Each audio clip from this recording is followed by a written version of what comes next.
Hi.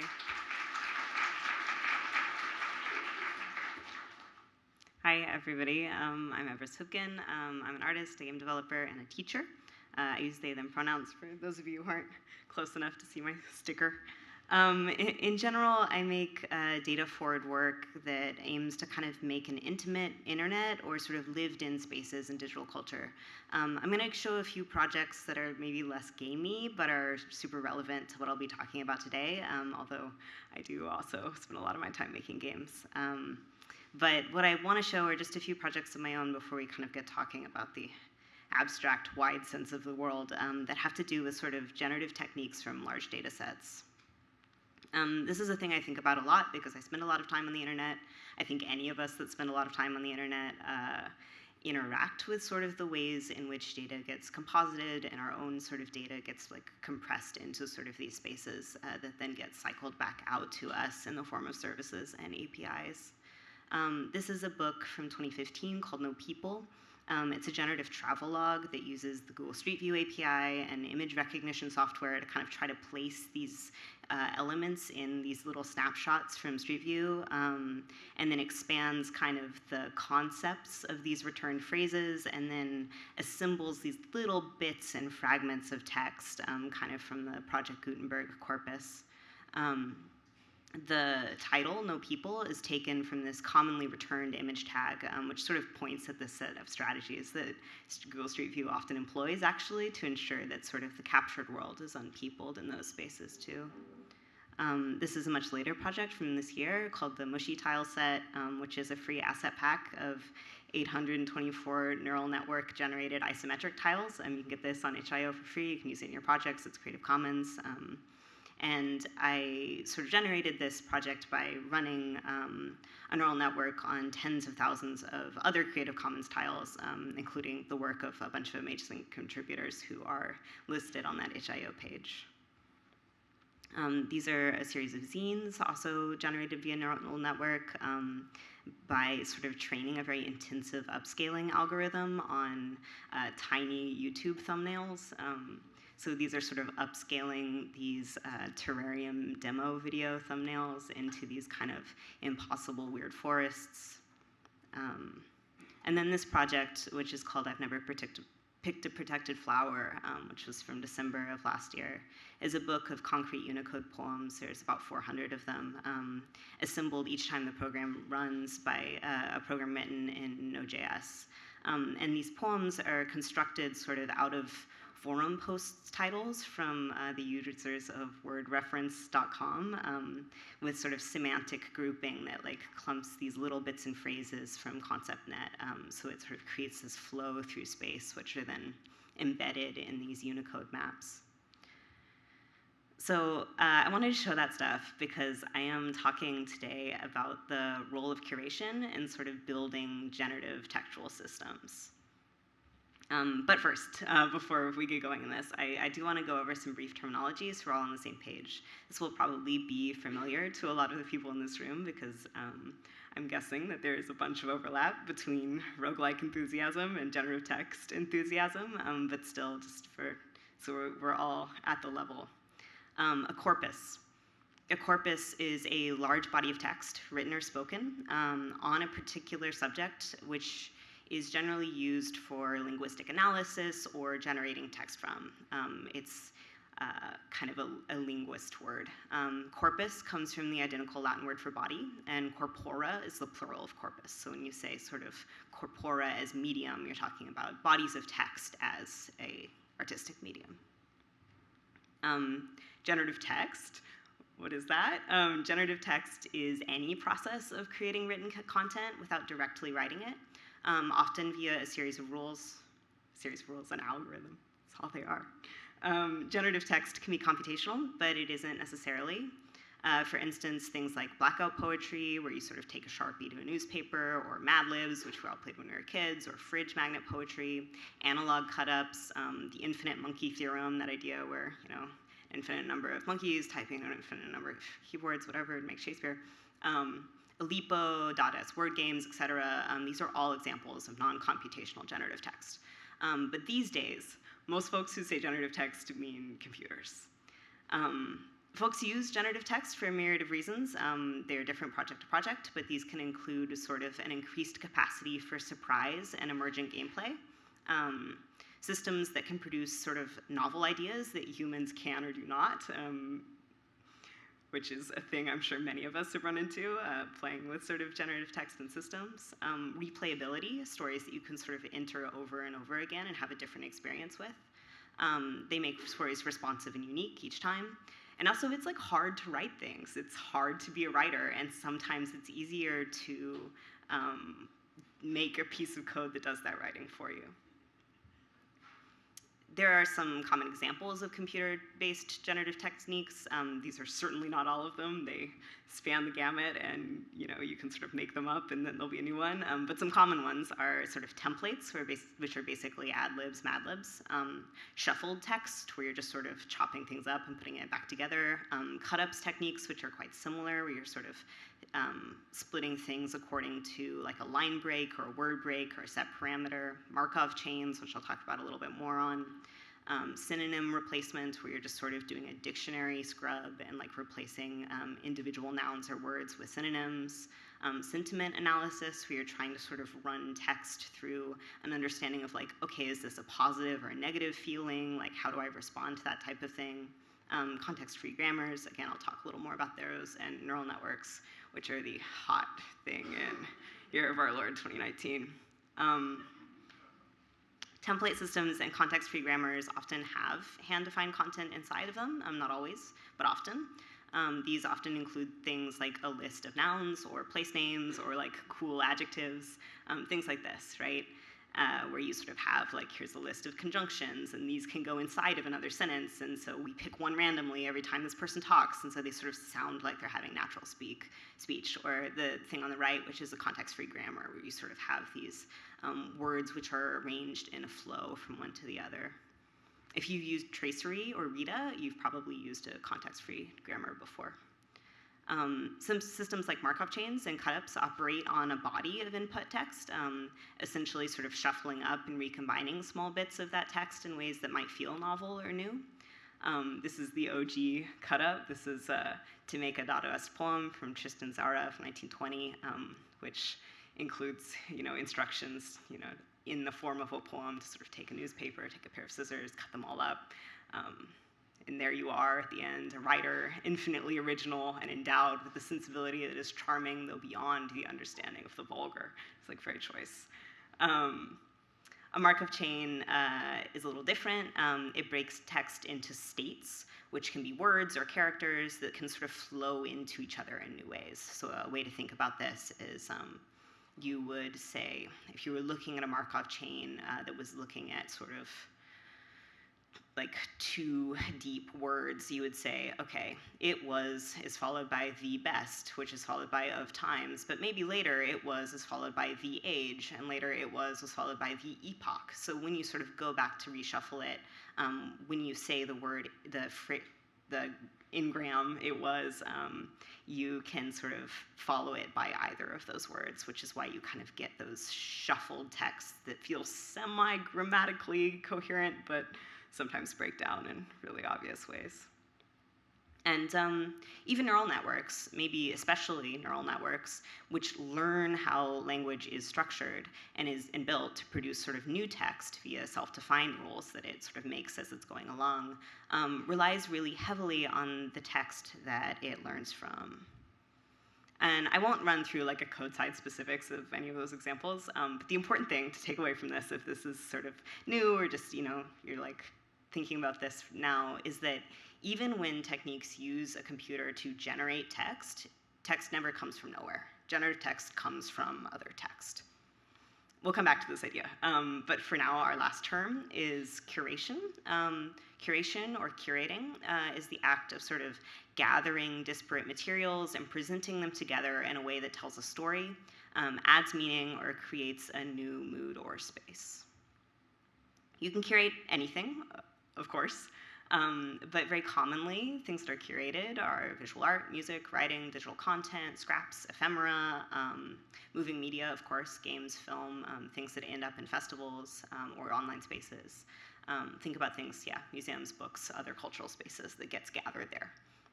But importantly, I think for me, and maybe for us in our room, the word curation comes from the Latin word cur, which is care.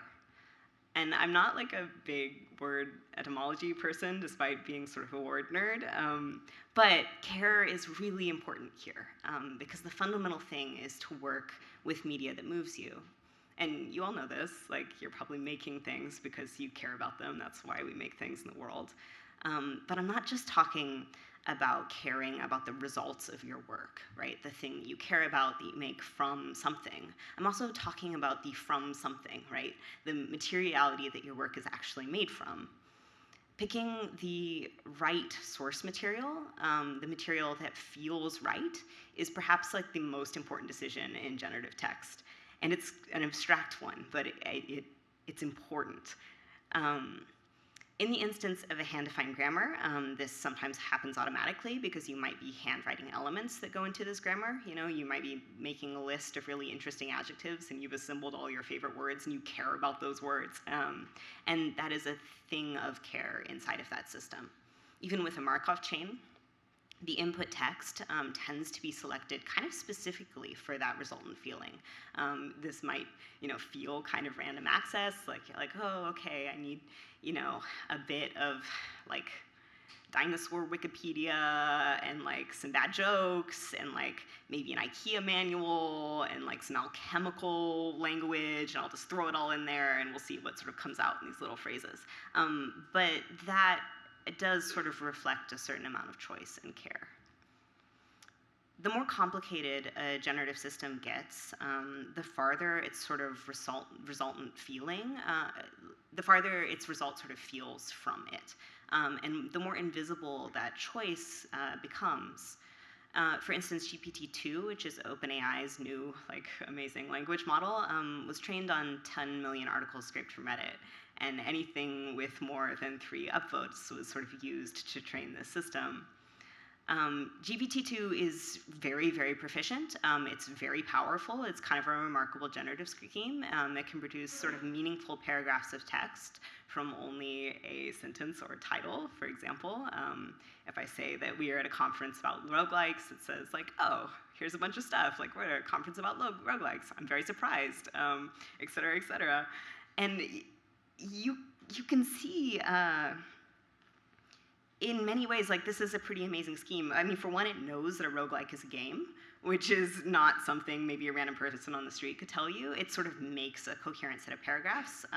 This is Talk to Transformer, by the way, which is a website. You can put in your own text. It's running a light model of GPT-2. It's not the full model. It runs online. Here's another one, though, which I thought was a little bit funny, especially the sort of how it ends.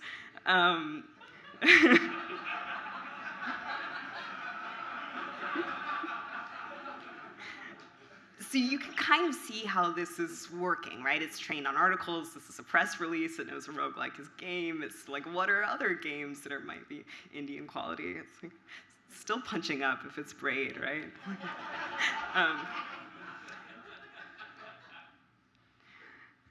So, you can also work within GPT-2 in the model and sort of similar systems to retrain them to new textual data sets, which does maybe make some interesting things. OpenAI is not releasing that fully trained model of GPT-2 because they're actually concerned about bias in its data set and sort of its usage in its wild. This is a really wise move, in my opinion, because in a landscape like this, it is good maybe to not release the most powerful sort of generative text model that has been created so far. This stuff is really scary. It's come to bear fully on our lives as people right now. Biased AI is a huge issue across practically every field, including games. However, a lot of generative text is also so very boring. And I think it's easy to write this off as sort of a paucity of intended meaning, as in sort of without authorial intent, like what is the point of reading a thing? And one might be right here to a certain extent, like mere computational power can't make up for a lack of argument or poetics or meaning. Like we see the cracks and it becomes, once it's not funny anymore, which happens with generative text schemes over and over, we all remember when, sort of like Markov chains were very funny. They're not funny anymore, to me at least. And I think part of this is like nobody likes a tech demo eventually. You know, eventually sort of the magic of like, oh, we made this thing in technology disappears, and if there's not like a poeticism left at the heart of it, its sort of shine wears off in a dramatic way. And in my opinion, some of the fault of this is how these projects are sourced. This is because a model trained on 10 million articles off Reddit, in fact, sounds like the kind of article that gets upvoted on Reddit. A bot that uses all of Twitter sounds like Twitter. A generative book that pulls randomly from Project Gutenberg encompasses that sort of mushy version of that like 18th century well-to-do Project Gutenberg vibe. And when you take sort of a totalizing average of any of those spaces, you kind of just get like bleh, which is a little dire. So like, can a large model of language ever be interesting? Can something trained on a set like that ever make interesting content? And like, yes, of course, many people do. So many artists and developers kind of use these big systems effectively, and they do so by hand-defining rules that sit on top of these structures rather inside of the content of them. I think about Alison Parrish's remarkable work with a 3 million line poetry corpus from Project Gutenberg, or Twitter bots like Ranjit Bhatnagar's Pentametron, which retweets uncurated tweets that match iambic pentameter to sort of make this endless, horrible Shakespearean sonnet. It's very funny. Or Jonathan Bastile's Library of Babel, which is successful by being practically infinite. This is a minuscule but actual interpretation of sort of the Borgesian concept of a Library of Babel, which includes every set of words in a book. These projects come to be defined by their breadth and capacity. I also saw that there's a talk later on just now about working with GPT-2, and I anticipate that talk breaking down strategies to sort of build interesting systems on top of that structure, and I'm super excited to see it. So carefully exploring a wide corpus of 100,000 books, or every article on Wikipedia, or all of Twitter, or the possibility space of GPT-2 certainly can make interesting things. But the carefully is the key here. This is the exploration and generation like guided by a set of logical and poetic constraints. So whether you come to sort of fundamentally understand and curate your small corpus, or to fundamentally understand and create rules that kind of sit on top of a big one, to work with generative systems is to be a curator. And I think there's a couple reasons that I find this to be true. This is because we are deciding what we find sort of compelling, interesting, beautiful, or poetic in our possibility space. We are generalizing those ideas of sort of desired media out into a series of rules, and we are carefully finding sort of the bounded edges of interesting rule space. This idea of interesting rule space, it happens both sort of in our hearts, you know, abstractly. We're like, that's the thing that I want, and also in a very, very practical and logical way in our code when we sort of clarify these right spaces into a series of rules that a program can logically follow. This is so similar to a curatorial method. If we're putting work into an art show, or curating a playlist, or editing a book of poems, you sort of learn the rules and ethos and poetics of that space that you're just trying, that you know in your heart of hearts is right. And then you design systems that logically produce that kind of right type of result in a tangible way that you can sort of hold up structurally with a wall text or with an editor's preface. This is so similar to knowing that that thing over there that we're trying to grasp is there, and then writing code that produces it. The question is, of course, like, how do you know what the right type of result is? Like, how do we get there from, I don't know, I have like a game idea, and like, what type of text? I don't know what type of text it uses. There are 1,000 valid answers, of course, but the simplest for me always is to work with sources you care about. I pick my corpora because I care for them deeply. And when your primary medium is data, what that data actually is internally, fundamentally, becomes incredibly important. You can't make an oil painting with, I mean, some people might be able to make an oil painting with crayons. I won't say no one can. But I would say many would choose to work with a more advanced tool set, and you shouldn't be expected to make an evocative artwork directly from a pre-compiled data set intended for natural language processing. That is not fair. Instead, I would ask you to look to like old forums from the 90s, DIY queer resources, the comment section on gardening websites, like 19th century, 16th century bestiaries, and the thousands and thousands of sort of like other examples of spaces that don't make their way into these pre-compiled sets because there isn't anyone that cares about them as deeply as you do. This answer, that specific answer of like what, where, will be different for every project and every person, but I trust that you know where it is that you love in sort of a world of text and a world of information and a world of online spaces and the world at large. So to curate your own corpora is to let you have hyper-specific control for the tone, vibe, content, ethics, language, and poetics of that space. It's to understand the broad strokes of what you wish to say before you've said it, but with the added benefit of the added surprise of sort of the specifics being generated for you each time. It's being able to sort of deal with the original creators of that corpora as that data set as humans and collaborators, not as data points. And this last one, for me, is maybe the most important, because to curate a corpus is to value the contributions that live inside of it. And to curate information into your corpus is to view that information individually before it's become sort of your generative text epic as holding merit. Much like when curating an art show, those individual artworks are coming together to tell a bigger story, but they are still artwork individually, and the people who make them are still artists, even though you might be the curator of whatever show you are sort of producing at a given time. For example, it lets us make a credits page in our work that thanks individuals, something that I've never seen a large data set do. I mean, 10 million articles that GPT-2 is trained on, but they weren't credited. And I think that is often a choice, right? To sort of keep data at a distance and its sources at a distance. That's something as artists that we can absolutely reverse. This is the thank you section for that I've Never Picked a Protected Flower book. It's 18 pages long, but this is the first little section of one of them. And it just lists the usernames of the people of that space.